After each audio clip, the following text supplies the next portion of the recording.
Regresé de un viaje corto y el garaje estaba vacío. Mi padre dijo que el coche se vendió para salvar el negocio. En el cajón del escritorio apareció un contrato de compra con fecha anterior a mi salida. Cuando vi quién figuraba como vendedor, sentí un frío que no pude ignorar. Volví de un viaje de 2 días y mi padre me dijo, con toda la cara, que había vendido mi coche para salvar el negocio, como si yo fuera una niña a la que se le puede quitar un juguete, pero él no sabía que yo llevaba meses guardando pruebas de sus arreglos, y que ese coche era la única cosa que me mantenía con control sobre mi vida. Llegué un domingo por la tarde, cansada, con la mochila marcándome el hombro y el pelo oliendo a tren barato.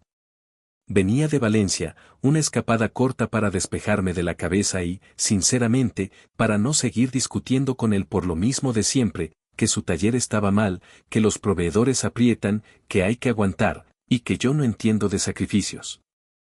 Me bajé del taxi en la puerta de la casa de siempre, la de fachada crema y buzón torcido, y lo primero que hice fue mirar por costumbre hacia el garaje. No vi el coche. Al principio pensé que estaba mal estacionado, que mi padre lo había movido a la calle, o que mi hermano lo había sacado para ir a por pan. Pero la puerta del garaje estaba medio abierta, como cuando alguien se va con prisa. Entré, y el vacío me pegó como un golpe físico. El suelo tenía marcas de neumáticos antiguas, polvo donde antes estaban mis ruedas, y ese olor a gasolina vieja que siempre había en esa casa, pero sin el coche, el olor parecía un recuerdo. Me quedé quieta con la llave en la mano, como una tonta. ¿Papá? Llamé desde el garaje. No contestó desde ahí, así que entré a la casa arrastrando la maleta. En la cocina estaba él, sentado con una taza de café, los hombros encorvados, mirando papeles como si estuviera estudiando para un examen. Mi padre siempre ha tenido esa manía de hacer que cualquier desastre parezca trabajo. Si hay caos, saca carpetas. Si hay culpa, saca facturas. Si hay mentira, saca una voz calmada. Ah, ya llegaste, dijo sin levantar la mirada. ¿Qué tal el viaje? Yo ni saludé bien. ¿Dónde está el coche? Ahí sí levantó los ojos. Y su cara no fue de sorpresa. Fue de esto te va a doler, pero me da igual. Lo vendí. Me reí una vez, sin ganas, como cuando algo no entra en la cabeza. ¿Cómo que lo vendiste? Lo vendí, repitió, y el tono se le puso duro. Para salvar el negocio. El negocio. Su taller mecánico, Ríos Motor, el que heredó de mi abuelo y que lleva años sobreviviendo a base de favores, pagar tarde y prometer que el mes que viene remontamos. Yo he escuchado esa frase desde que tengo memoria. El mes que viene. El mes que viene. Como si el futuro fuera un cajón infinito. Ese coche es mío, papá, dije. Me salió más bajo de lo que quería, pero se notaba el temblor. Él sopló por la nariz, como si yo hubiera dicho una tontería. Tu coche, murmuró. Te recuerdo que está a mi nombre. Eso fue la humillación, así, sin gritos. Me lo tiró como quien tira una piedra al suelo para ver si rebota. Y sí, era verdad, por el seguro, por ahorrar, por confiar en la familia, el coche quedó registrado a su nombre cuando lo compré con mis ahorros. Yo pagué cada cuota, cada revisión, cada neumático. Y aún así, legalmente, él podía hacer esto. Y lo hizo. ¿Me estás diciendo que aprovechaste que me fui para venderlo? Pregunté. No empieces, me cortó. No había otra opción. Hay una deuda, Lucía. Una deuda grande. ¿Tú quieres que cierren el taller? ¿Quieres ver a tu padre en la calle? Ahí lo dijo. Como siempre. Su drama favorito. Yo mala hija, el víctima. Me acerqué a la mesa y vi encima una carpeta con el logo de una gestoría. Al lado, una lista de números con rotulador. Como si los números justificaran cualquier cosa. Podías haberme llamado. Podías haber hablado conmigo. ¿Para qué? Se encogió de hombros. Te ibas a poner a llorar, a hacerte la ofendida, a decir que es injusto, y el coche igual se iba. Me ardieron las orejas. No me hagas quedar como una inútil. Yo pago mi parte en esta casa. Yo trabajo.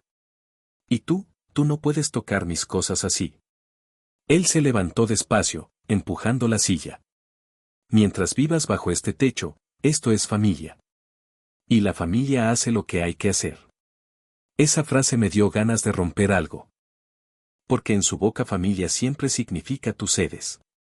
Me fui al pasillo sin decir nada más, pero no por calma. Por instinto. Porque de repente recordé algo, el escritorio. El cajón donde mi padre guarda lo importante. Donde no quiere que nadie meta mano, pero donde siempre deja la llave encima del mueble, como si su control fuera solo pose. Entré en el despacho pequeño, el que huele a papel viejo y a grasa de taller porque nunca se lava bien las manos. La luz estaba apagada. Abrí la ventana un poco. Vi el escritorio con su pila de sobres y el cenicero aunque él jura que ya no fuma. Me senté. Respiré. Saqué la llave del llavero que él cree que no tengo. La tenía desde hacía meses. No por maldad. Por necesidad. Abrí el cajón. Ahí estaba. Un contrato de compra-venta doblado en 3, con un clip oxidado. Lo agarré y lo desdoblé con cuidado, como si fuera a morderme. Leí la fecha primero. Era anterior a mi salida. No ayer. No esta mañana. Anterior. Como si lo hubieran hecho con tiempo, con calma, planeado. Como si mi viaje hubiera sido perfecto para esto. Me subió un frío por la espalda. Seguí leyendo. Datos del coche. Matrícula. Precio. Firma del comprador. Todo parecía normal, demasiado normal. Y entonces vi la línea de vendedor. Y el nombre que figuraba ahí no era el de mi padre. Era el de mi madre. Clara Vázquez. Mi madre, que llevaba 4 años enterrada. Sentí que se me aflojaban las piernas, como si el suelo se hubiera hecho blando. Me quedé mirando esas letras impresas, negras, limpias, como si alguien hubiera escrito su nombre en una lápida nueva solo para callarme. Detrás de mí, escuché un paso en el pasillo. Luego otro. El típico arrastre de zapatillas de mi padre cuando se pone nervioso. No me dio tiempo a guardar nada. Solo apreté el contrato con fuerza, y supe, sin ninguna duda, que lo del coche era solo la primera pieza de algo mucho más sucio. Suscríbete al canal y dale like a este video para seguir descubriendo historias inspiradas en conflictos reales sobre familias, herencias, dinero y secretos de los que ya no es posible callar. Tu apoyo mantiene esta voz viva. Tengo 28 años y, desde que murió mi madre, mi vida se quedó como en pausa sin que yo lo decidiera.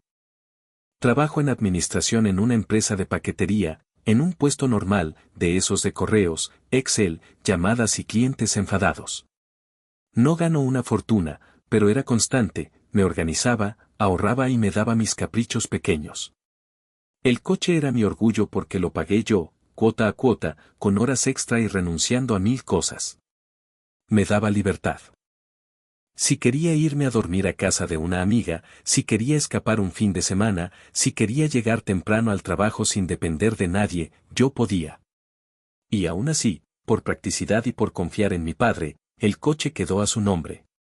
Me lo repitió 1000 veces, es por el seguro, Lucía, sale más barato si va con el del taller. Además, así te cubre el taller si pasa algo. ¿Qué problema hay si somos familia? Yo tragué. Porque en esa casa, cuando dices no, te miran como si fueras una traidora.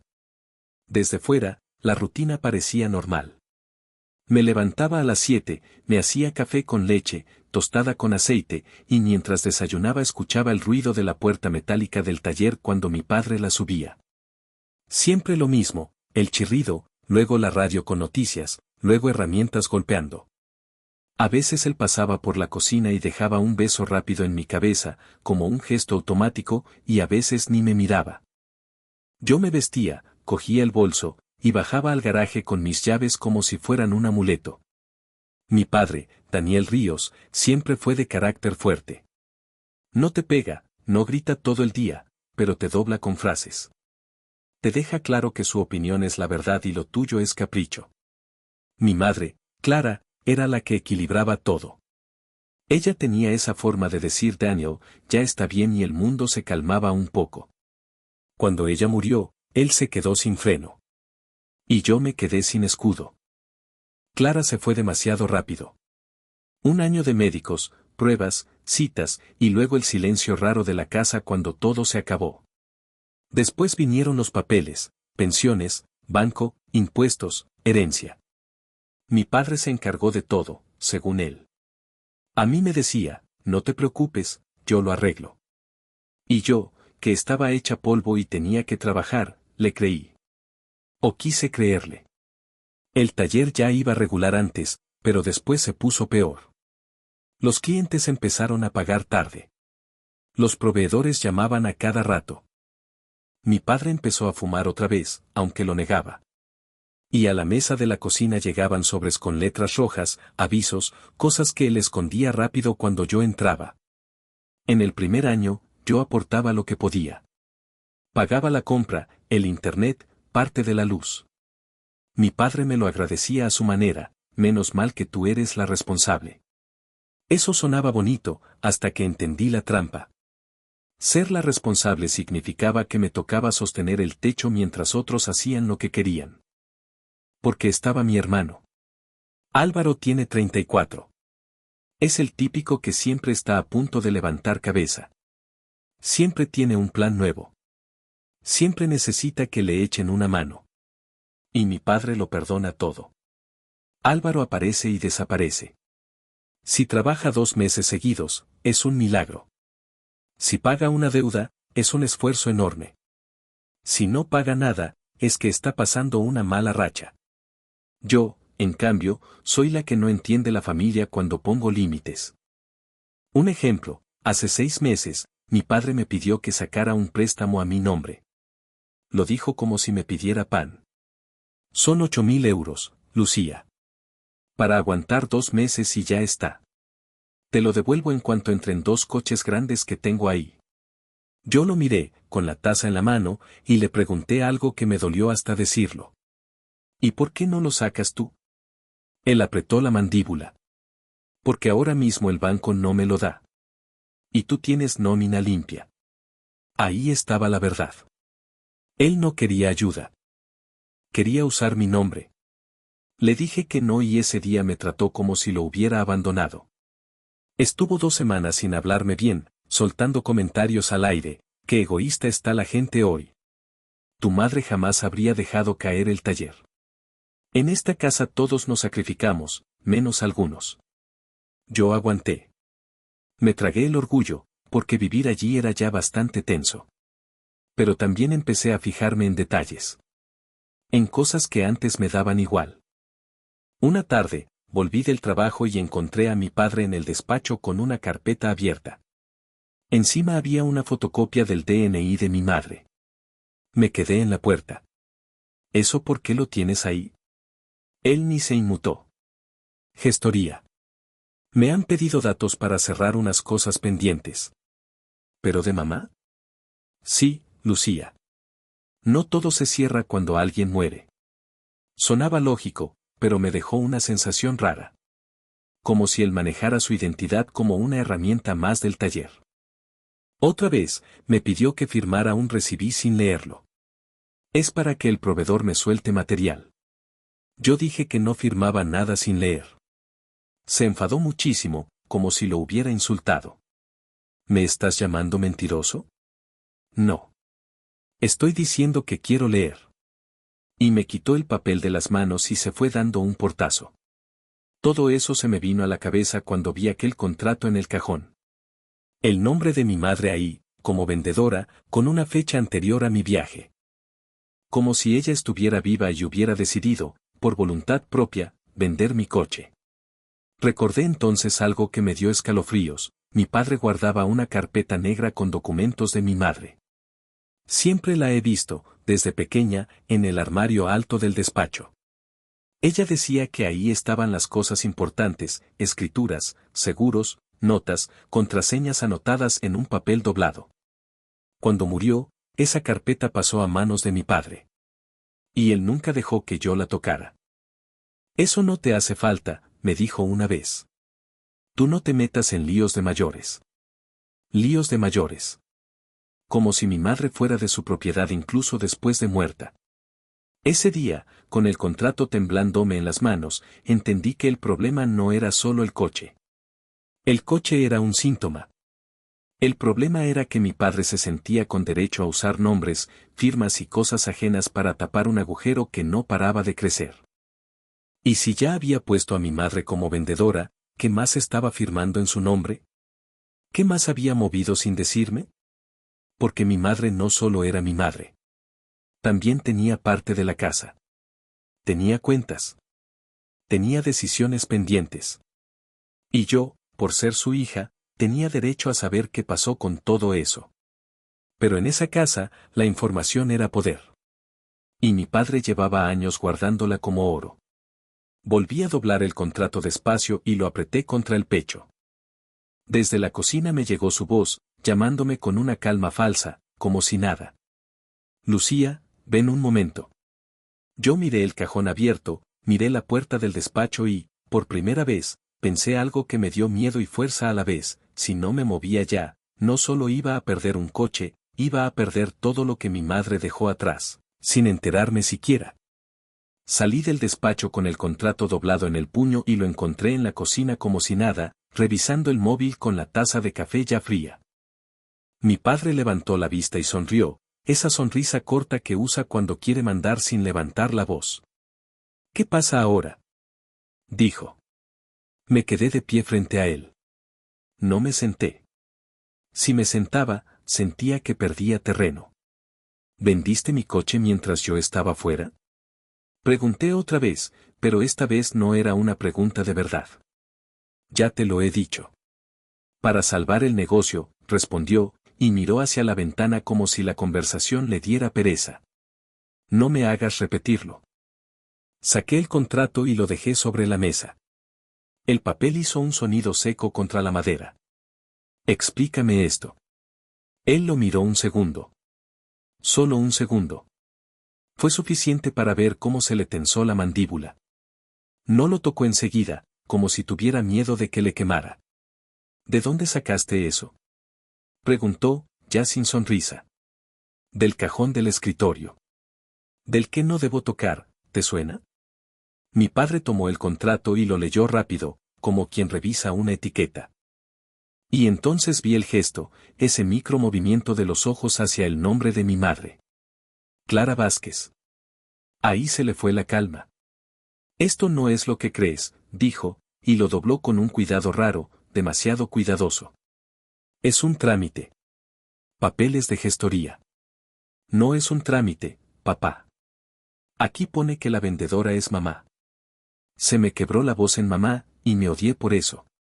¿Cómo puede vender algo a alguien que está muerta? Él dejó el papel en la mesa, pero esta vez como si lo apartara. Como si fuera una cosa sucia. No hagas drama, soltó. Tú no entiendes cómo funcionan estas cosas. Perfecto. Entonces me lo explicas como si tuviera 5 años. Me incliné un poco hacia adelante. ¿Usaste el nombre de mamá? Se levantó de golpe, tan rápido que la silla rascó el suelo. Me dio un pequeño salto el corazón. No por miedo a que me pegara, sino por esa sensación de ahora viene lo de siempre. Baja el tono, Lucía. Dijo, señalándome con un dedo. En esta casa no me hablas así. No me cambies el tema. No te lo estoy cambiando. Te estoy diciendo que no me grites. No estoy gritando, dije, aunque sí estaba subiendo la voz. Estoy preguntando por qué mi madre aparece como vendedora en un contrato que tú escondiste. Mi padre respiró hondo, infló el pecho y luego soltó el aire como si estuviera tratando de controlar una rabia vieja. Mira, empezó, y se pasó la mano por la cara. El comprador quería todo limpio. Que el contrato saliera bien. La gestoría lo hizo así porque el coche estaba asociado al seguro del taller y, da igual. Es papel. Lo importante es que se vendió y ya. Me quedé mirándolo, esperando a que él mismo se diera cuenta de lo absurdo que sonaba. No pasó. ¿Me estás diciendo que una gestoría inventa una persona? Le pregunté. ¿Qué ponen a una muerta para que salga bien? No digas muerta así. Saltó. Y ahí lo vi, no era dolor. Era miedo. Tragué saliva. Saqué mi móvil del bolsillo y lo dejé sobre la mesa, boca arriba, como si fuera un objeto cualquiera. No dije que estaba grabando, pero tampoco lo escondí. Quería que lo viera. Quería que midiera cada palabra. Te lo voy a preguntar otra vez, dije, despacio. ¿Quién firmó esto? Mi padre se quedó mirando el móvil un segundo y luego apartó la vista. No vas a grabarme. Entonces contesta sin mentir. Su cara cambió. La máscara del padre cansado se fue.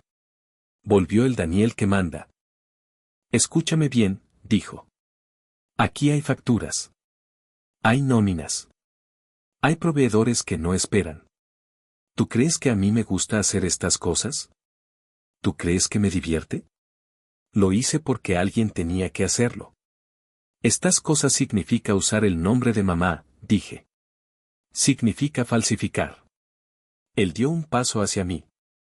Yo no me moví, pero sentí el cuerpo en alerta. No pronuncies esa palabra en mi casa. Tu casa, repetí, y se me escapó una risa amarga. ¿De verdad sigues con eso? Yo pago aquí. Yo sostengo muchas cosas. Y ahora me entero de que también sostengo mentiras. En ese momento entró Álvaro por la puerta de la cocina como si estuviera en un bar. Llevaba sudadera, ojeras y ese olor a colonia barata que siempre usa para tapar el humo. Se quedó mirando el contrato en la mesa y luego a nosotros. ¿Qué pasa?, preguntó, con voz ronca.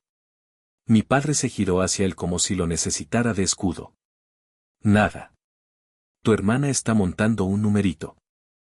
Álvaro miró el papel de reojo y soltó una sonrisita. ¿Por el coche? Ya te dije que iba a pasar, Lu. Ese ya te dije me atravesó. Porque él lo sabía. ¿Tú lo sabías? Le pregunté, sin apartar la vista de él. Álvaro levantó las manos. A ver, papá me comentó que había que vender algo.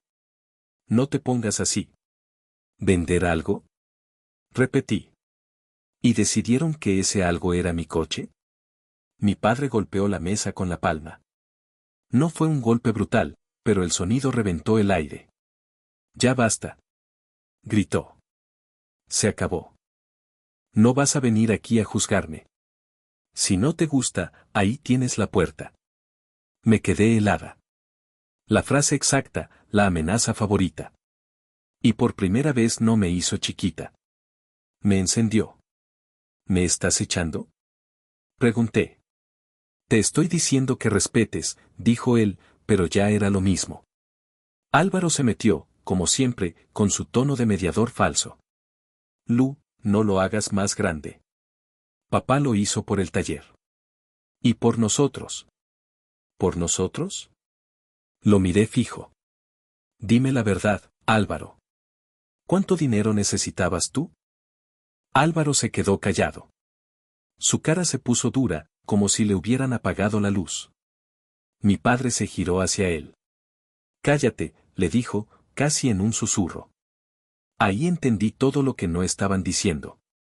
No era el taller. Era Álvaro. Era un agujero nuevo, otro favor, otra urgencia que yo tenía que pagar sin enterarme. Me agarré al borde de la mesa para no temblar. Quiero una copia de todo lo que tenga que ver con mamá, dije. Hoy. Ahora. Mi padre soltó una carcajada corta, sin humor. No tienes derecho a exigir nada. Soy su hija. Y yo soy su marido, respondió él, como si eso le diera propiedad. Y mientras yo viva, aquí se hace lo que yo diga. Yo asentí despacio, pero por dentro algo se rompió. No fue tristeza. Fue una decisión. Me di la vuelta sin decir nada más y fui directa al despacho. Escuché a mi padre detrás. Lucía, no abras eso. Abrí el armario alto sin pensarlo. Mis manos temblaban, pero no paré. Ahí estaba la carpeta negra de mi madre, la de siempre, con una gomita gastada. La saqué y la apreté contra el pecho. Mi padre apareció en la puerta del despacho, rojo, respirando fuerte. «Déjala donde estaba», ordenó. «No», dije, y mi voz salió más firme de lo que esperaba. «Esto también es mío». Él dio un paso, como si fuera a arrebatármela. Álvaro se quedó detrás, mirando al suelo, sin ayudar a nadie. Yo agarré el móvil, la carpeta y el contrato. Pasé junto a mi padre sin tocarlo. Él olía a café y a humo. «Si cruzas esa puerta con esos papeles, olvídate de volver», me soltó. Lo miré por última vez, con la garganta seca. «Tranquilo», dije. «Yo también voy a empezar a olvidar cosas». Salí de la casa con la mochila todavía sin deshacer, la carpeta de mi madre apretada contra mí y el aire frío dándome en la cara. Y mientras caminaba hacia la parada del bus, abrí la carpeta con los dedos torpes, y vi, entre seguros y recibos, un documento con mi nombre escrito a mano en la esquina, como si alguien lo hubiera marcado para mí desde hace mucho tiempo. Pasé esa primera noche en casa de Irene sin cerrar los ojos. Tenía la carpeta negra abrazada como si fuera un salvavidas, con la mente corriendo en círculos. Una parte de mí quería volver a casa a gritarle todo en la cara a mi padre. La otra parte, sabía que si volvía sin entender bien qué tenía en las manos, me iba a dejar convencer. Otra vez. A las 8 de la mañana ya estaba en una gestoría que me recomendó Irene. Me atendió una mujer joven que, al ver el contrato y el nombre de mi madre como vendedora, frunció el ceño. Esto no es normal. Si ella falleció antes de esa fecha, estamos hablando de algo más grave que un malentendido. Me lo confirmó sin rodeos: si mi padre usó el nombre o la firma de mi madre tras su muerte, eso podía ser falsificación documental. Y si además firmaron algo a tu nombre sin tu autorización, estás en tu derecho de denunciar. Salí temblando. No de miedo, sino de la mezcla entre rabia y claridad. Por primera vez veía que esto no era una discusión familiar. Era un engaño legal. Y yo había sido la última en enterarme. Ese mismo día fui al registro civil. Pedí el certificado de defunción de mi madre, lo escaneé y lo guardé junto con fotos del contrato del coche. Luego fui al banco. No por el coche, sino por una sospecha que me empezó a dar vueltas: ¿y si habían usado mis datos para algo más? Pedí hablar con un gestor y revisamos movimientos. Por suerte no había nada raro a mi nombre. Pero el banco me recomendó cambiar contraseñas, bloquear gestiones telefónicas y pedir notificaciones para cualquier movimiento sospechoso. Álvaro me mandó un mensaje. «Papá no durmió. Devuelve los papeles, por favor». Solo lo hicimos por necesidad. No respondí. No porque no doliera, sino porque ya entendía cómo funcionaban: primero culpa, luego presión, y al final todo se olvida, hasta la siguiente vez. A la mañana siguiente, sin avisar, fui a la notaría que figuraba en uno de los papeles. Pregunté si mi madre había dejado testamento. «Sí», dijeron. «Y también hay una escritura de aceptación de herencia». «¿Es usted Lucía Ríos?». Asentí. Y ahí vino la frase que me dejó sin aire. «Usted figura como renunciante. Aquí hay una firma suya». Me pusieron el documento delante. Era mi nombre, mi DNI, y una firma que se parecía, pero no era mía.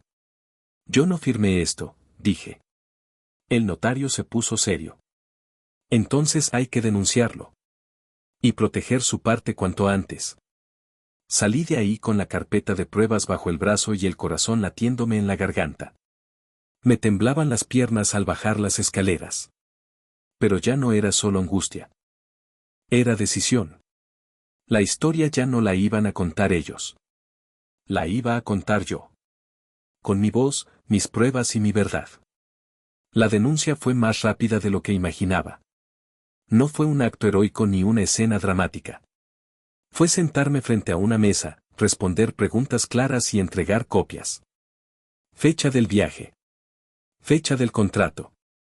Nombre de mi madre. Firma que no era mía. Cada dato caía como una ficha de dominó. Cuando terminé, sentí un vacío raro, como si hubiera soltado algo muy pesado que llevaba años cargando sin saberlo. Mi padre me llamó esa misma noche. Contesté, no por reconciliación, sino porque ya no le tenía miedo. Estás exagerando todo, dijo sin saludar. Esto se puede arreglar en casa. No, respondí. Esto se arregla con la verdad. Hubo silencio. Luego suspiró. Lo hice por la familia. No, dije, tranquila. Lo hiciste para no enfrentar las consecuencias. No gritó. No lloró. Colgó. Días después, el abogado confirmó lo que el notario ya había adelantado: la renuncia a la herencia no tenía validez si la firma era falsa. Se inició el proceso para anularla. El dinero del seguro de vida de mi madre, que mi padre había usado para tapar deudas, quedó bajo revisión. La venta del coche también.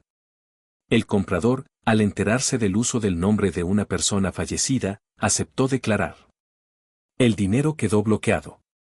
No recuperé el coche. Y, curiosamente, eso dejó de importarme.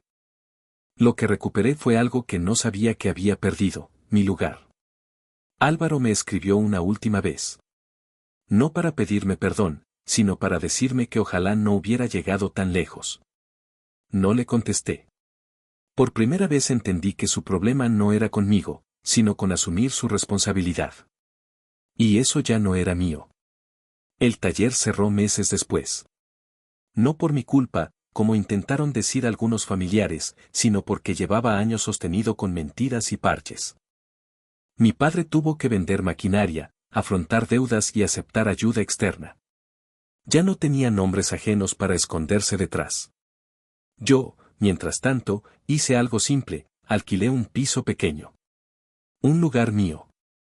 Con un sofá barato, una mesa que cojeaba un poco y un silencio que al principio me daba miedo. El primer día, al dejar las llaves sobre la mesa, me senté en el suelo y respiré. Nadie podía entrar sin permiso. Nadie podía decidir por mí. Con el tiempo, se resolvió la parte legal.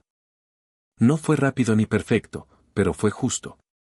Recuperé lo que mi madre había dejado para mí. No como premio, sino como derecho. Usé una parte para estabilizar mi vida y guardé otra. No para salvar a nadie más, sino para protegerme. Nunca volví a vivir con mi padre. Nos hablamos poco. Sin gritos, sin escenas. Solo distancia. Y esa distancia fue la paz que nunca tuvimos bajo el mismo techo. A veces pienso en ese domingo, en el garaje vacío y en el frío que sentí al ver el nombre de mi madre en aquel contrato. Ahora sé que era ese frío. No era miedo. Era mi instinto despertando. Porque perder un coche duele. Pero perderte a ti misma, eso ya no estaba dispuesta a permitirlo. Suscríbete al canal para más historias reales sobre familias, herencias y secretos.